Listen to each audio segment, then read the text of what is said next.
Pixabay is a website that has video, music, special effects, and photos for any project that you may be working on. The music for this episode is from Pixabay. When you have that special project, give them a try.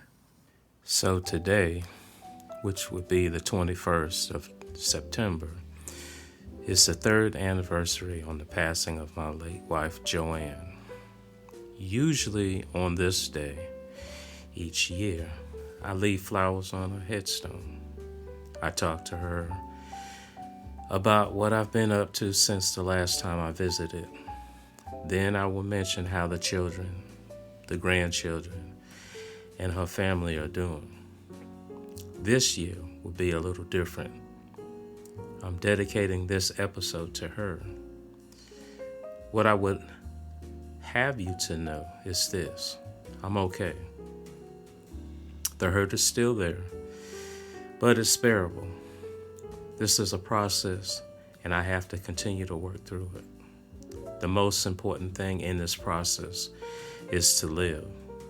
I get up each day and put one foot in front of the other and keep it moving. I'm still attending church and interacting with my church family. I interact with my children and grandchildren.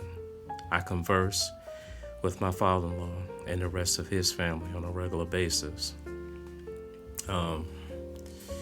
My hobbies still include playing bass guitar and receiving lessons and doing this podcast, which honestly has helped me to cope with my loss.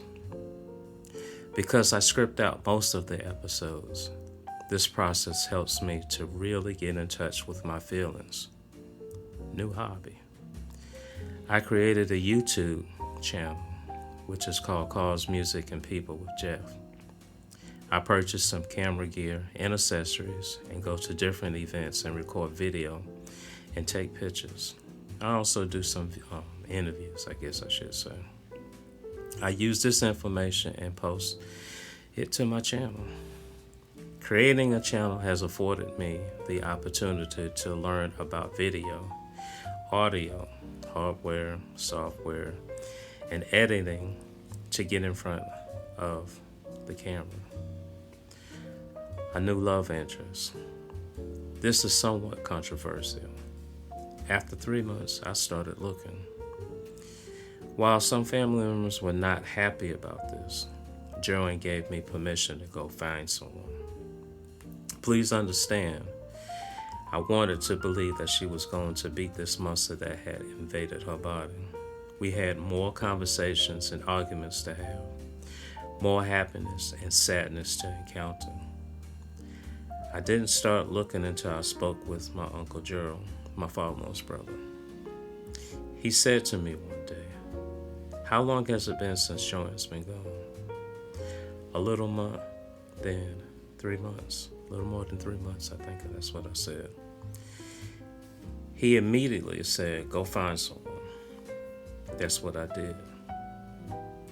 Just happens, the person that I'm involved with is someone that I previously had history with, some 47 or maybe 48 years ago. We've lived a few buildings from one another and dated each other when we lived in Brooklyn in an area called Sheepshead Bay. This is the same person that I mentioned in my first podcast episode called Brooklyn Roots. I left and moved to Carolina. I should say no, because there is a South Carolina. We talked a few times but never got back together. She went her way, and so did I.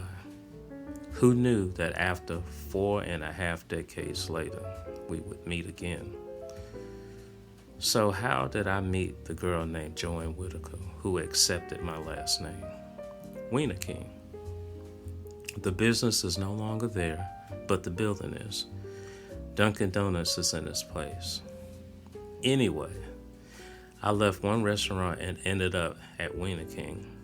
When I first met and saw JoAnn, I thought she was cute, but we were not interested in one another. We worked together for a while. I wasn't seeing anyone, and I don't believe she was either. After some time of working together, we just started talking. It was good conversation, but nothing serious. Then one night, after working together, I asked if she wanted to go out, and she said yes. Things took off at this point. We talked about our families. She told me about her daughter, mother, father, brothers, and sisters. And I spoke about my mother, brother, and when my father had died. We became somewhat inseparable. I had to think about that. After we became acquainted to one another, I asked if I could take her daughter out to eat and visit with my mom. She said that it would be okay, so that's what I did. My mother enjoyed the visit, and I believe my daughter did as well. I decided that if I was going to one day be able to provide for a family, I needed a better job. So I decided to join the military. After telling JoAnn my plan, she supported me. So, in 1982, I entered into the Air Force. Once in, I would write many letters and call when I could. During this time, I could come to realize, I guess I should say, that I wanted to be with her. We got married in June of 1983. I'll be honest, I really don't know what she saw in me. She was smart, intelligent, hardworking. After completing high school, she went to Edgecombe and Nash Community College and received 2 degrees. She spoke very well. She read a lot of books and enjoyed those movies from the 40s and also the modern day ones. She talked about writing a book one day. If she had, I believe it would be on the recommended to read list. She made a profound impact on me. I've had 3 years since her passing to realize it. As a friend, she generally cared about you. Things such as your mental state and health were important to her. Food, clothing, and money. If you needed these items, she would make them available to you as well. As a big sister, she watched over and protected her siblings. She also gave sound advice. She said what you needed to hear.